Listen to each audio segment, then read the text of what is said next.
તારીખ 6 નવેમ્બર સવારનો સમય હતો અને સુરત ગ્રામ્યમાં કામરેજ પાસે એક કાર ઝાડ સાથે અથડાયેલી હાલતમાં મળે છે, જેમાં એક મહિલા ડ્રાઈવર હતી જે બેભાન હતી અને તેની બાજુમાં 4 વર્ષનું બાળક હતું। આ મહિલાને હોસ્પિટલ ખસેડવામાં આવે છે। સારવારની શરૂઆત થાય છે ત્યાં મોટો ઘટસ્ફોટ થાય છે કે મહિલાને અકસ્માત થયો નથી, પણ આ મહિલા ઉપર ફાયરિંગ થયું છે અને મહિલાની ખોપડીમાં ગોળી ફસાયેલી છે। એટલે પોલીસ હરકતમાં આવે છે। પોલીસ દોડધામ કરી આટલા દિવસની મહેનત પછી આરોપીઓને શોધી કાઢવામાં સફળ થઈ છે। આ જે મહિલા હતા એ વન વિભાગમાં આરએફઓ તરીકે ફરજ બજાવતા હતા અને જેણે ગોળી મારી કે મરાવડાવી એ આ મહિલાનો પતિ છે। મહિલાના પતિ અને સાગરીતને હવે સુરત ગ્રામ્ય પોલીસે ઝડપી પાડ્યો છે। તેની વાત તમે ક્રાઇમ સ્ટોરી બાય પ્રશાંત દયાળમાં સાંભળશો અને જોશો। વૈષ્ણવજન તો તેને કહીએ જે પીડ પરાઈ જાનાને રે। નમસ્કાર, હું છું તમારો પ્રશાંત દયાળ। વાત કરવી છે સુરતની।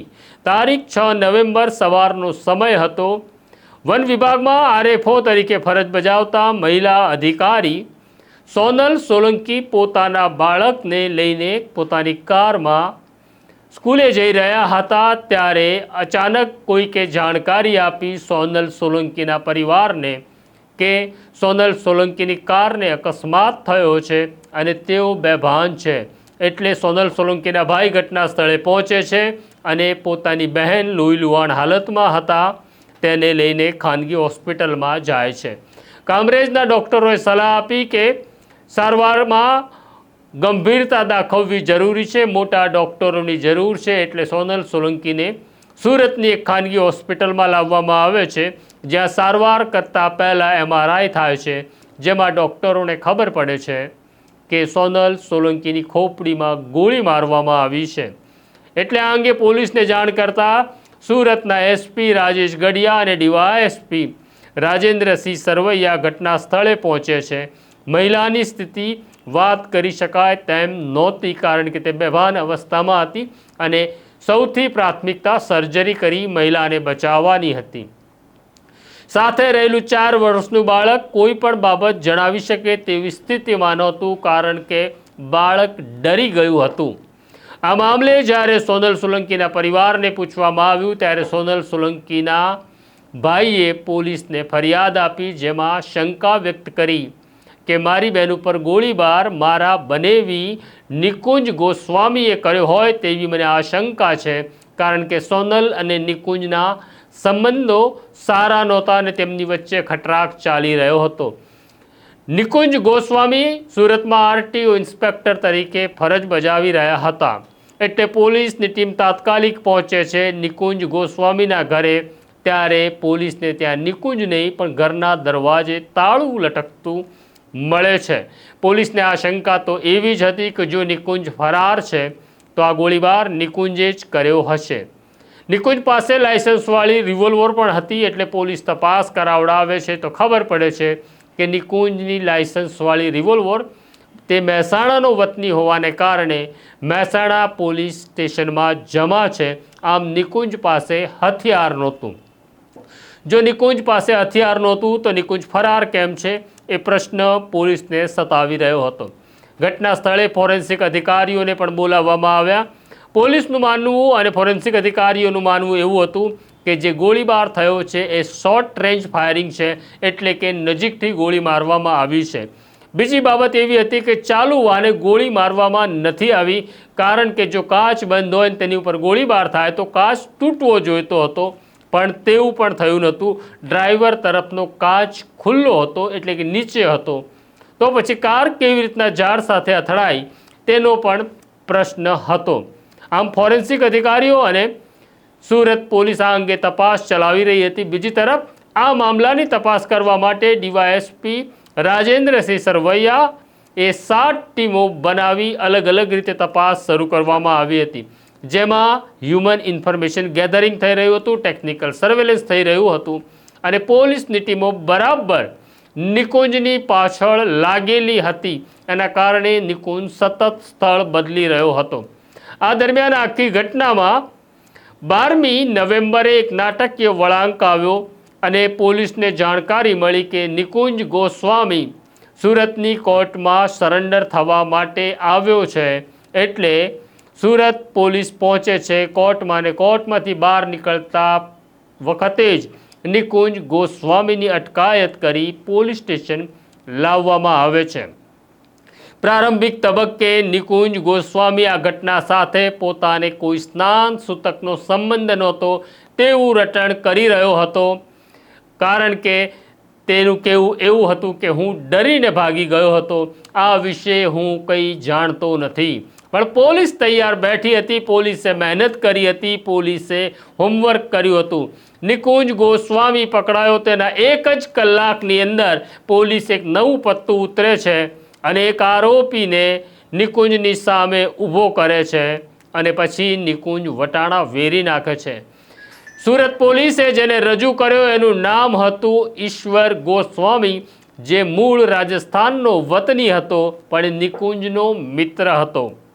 નિકુંજ ઈશ્વરને કાયમ માટે પોતાની પત્ની સાથે જે ઝઘડા ચાલી રહ્યા છે, કંકાસ થઈ રહ્યો છે, તેની માહિતી આપતો હતો, વાત કરતો હતો, ચર્ચા કરતો હતો.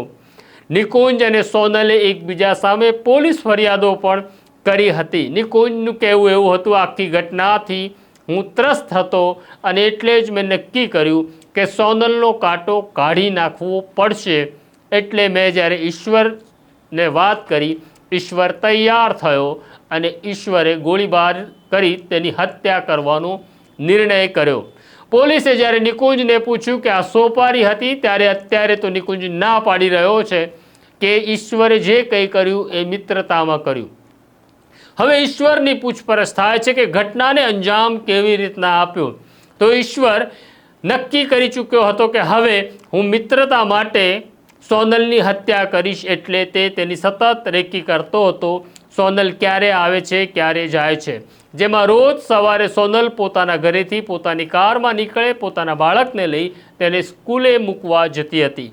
6 નવેમ્બરના રોજ નિકુંજ ઘરની બહાર મોટરસાયકલ લઈને ઊભો હતો. જ્યારે સોનલ પોતાના બાળક સાથે નીકળે છે ત્યારે તે તેનો પીછો કરે છે અને નક્કી કરેલા સ્થળે તે ત્યાં ઊભો રહી જાય છે. જ્યારે સોનલની કાર આવે છે તે હાથનો ઇશારો કરી કારને ઊભી રાખે છે. આ હાથનો ઇશારો થતાં સોનલ કાર ઊભી રાખે છે. કોણ માણસ છે, શું વાત કરવા માગે છે, એટલે પોતાની તરફનો વિન્ડો સાઇડ ગ્લાસ તે નીચે કરે છે અને ત્યારે જ ઈશ્વર પોતાની સાથે લાવેલી રિવોલ્વરમાંથી 1 રાઉન્ડ માત્ર 2 ફૂટના અંતરે સોનલ ઉપર ફાયર કરે છે અને ત્યારે જ કાર ચાલુ હતી, ગેરમાં હતી, એટલે એક્સિલેટર ઉપર પગ મુકાય છે, ક્લચ છૂટી જાય છે અને કાર 10 ફૂટ આગળ જઈ ઝાડ સાથે અથડાઈને રોકાઈ જાય છે. આ ઘટના પછી તે તરત ત્યાંથી નીકળી જાય છે અને નિકુંજને જાણ કરે છે કે કામ થઈ ગયું છે. એટલે બંને મિત્રો ફરાર થાય છે. તે પહોંચે છે મુંબઈ અને ત્યાંથી બંને અલગ પડી જાય છે. તેઓ પછી રાજસ્થાન જાય છે, મધ્યપ્રદેશ જાય છે. આમ અલગ અલગ રાજ્યોમાં તેઓ ફરી રહ્યા હતા, પણ તેમને ખબર પડી ગઈ હતી કે પોલીસ હવે તેમનો પીછો કરી રહી છે, ગમે ત્યારે પોલીસ તેમને ઝડપી પાડશે. એટલે નક્કી થયું કે નિકુંજ પહેલાં કોર્ટમાં સરેન્ડર કરે અને પોતે નિર્દોષ છે તેવું સાબિત કરવામાં અથવા પોલીસને સમજાવવામાં સફળ થાય. પરંતુ એસપી રાજેશ ગડિયા અને ડીવાયએસપી સરવૈયાની ટીમે જે પ્રકારે પત્તા ખેલ્યા અને નિકુંજ પકડાવાના 1 કલાકમાં જ તેમણે ઈશ્વર ગોસ્વામીને ઉપાડી લીધો, જેના કારણે બધા વટાણા વેરાઈ ગયા. આ મામલામાં 2 લોકોની અત્યારે ધરપકડ કરી છે, પણ આ હથિયાર કોણે આપ્યું તે બાબતની પોલીસ તપાસ ચલાવી રહી છે. અને નિકુંજ જે દાવો કરે છે કે મેં કોઈ પૈસા આપ્યા નથી, માત્ર મિત્રતામાં ઈશ્વરે આ કામ કર્યું છે, એ કેટલું સાચું છે તેની તપાસ થઈ રહી છે. ગઈ તારીખ 6/11/2025ના રોજ સવારના 8:15 વાગ્યાના અરસામાં સુરત ગ્રામ્યના કામરેજ તાલુકાની હદની અંદર જોખા ગામનાવાળા રોડ ઉપર RFO સોનલબેન સોલંકીની ઉપર ફાયરિંગ થવાની ઘટના બનેલી, જેમાં સોનલબેન છે ગંભીર રીતે ઘાયલ થયેલા છે. એમના માથાની અંદર ગોળી વાગેલી છે આ બનાવની ગંભીરતાને ધ્યાનમાં લઈ સુરત જિલ્લા ગ્રામ્યના પોલીસ વડા શ્રી રાજેશ ગઢિયા સાહેબે તાત્કાલિક જગ્યાની વિઝિટ કરેલી. સિનિયર અધિકારીઓ, સ્થાનિક પોલીસ, લોકલ એલસીબી, એસઓજી અને જિલ્લાની અન્ય પોલીસની ટીમોએ આ ગંભીર ઘટનાને ધ્યાનમાં રાખીને આ ગુનો ડિટેક્ટ કરવા માટેથી અને આ ગુનામાં સંડોવાયેલા આરોપીઓને પકડવા માટેથી ઘનિષ્ઠ પ્રયત્નો કરેલા હતા. પોલીસની તપાસની અંદર જે સોનલબેન સોલંકી છે એમના પતિ નિકુંજ ગોસ્વામી આ ગુનામાં સંડોવાયેલા હોવાની એમના પરિવારજનોએ પણ શંકા વ્યક્ત કરેલી હતી. જે મુજબની ફરિયાદ એમના નિકુંજ અને એમના પરિવારજનોની સામે શકદાર તરીકે ગુનો નોંધવામાં આવેલો. આ ગુનો છે એ હત્યાની કોશિશ, એટ્રોસિટી એક્ટ, આર્મ્સ એક્ટ આ મુજબનો ગુનો રજીસ્ટર કરવામાં આવેલો હતો.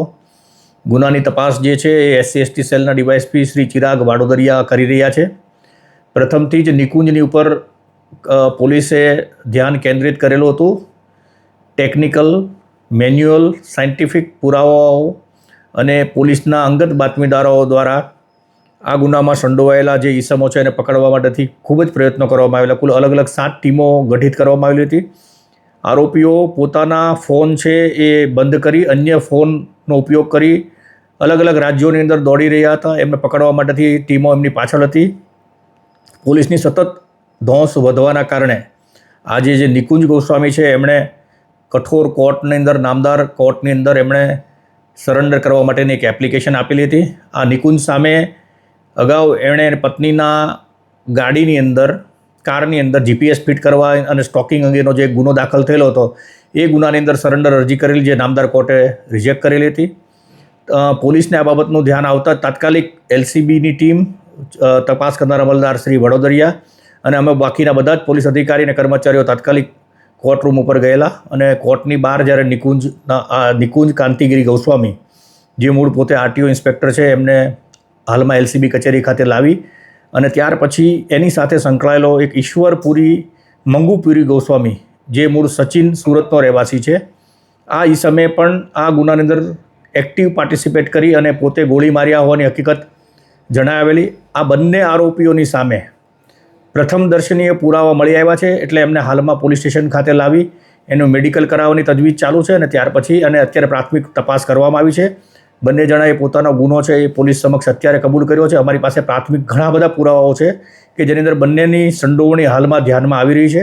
હાલમાં આ ગુનાની કામે તપાસ કરનાર અમલ દ્વારા બંનેની ધરપકડ કરવાની તજવીજ ચાલુ છે. ગુનો આચરવા પાછળનું કોઈ પ્રાથમિક તપાસમાં કારણ સામે આવ્યું?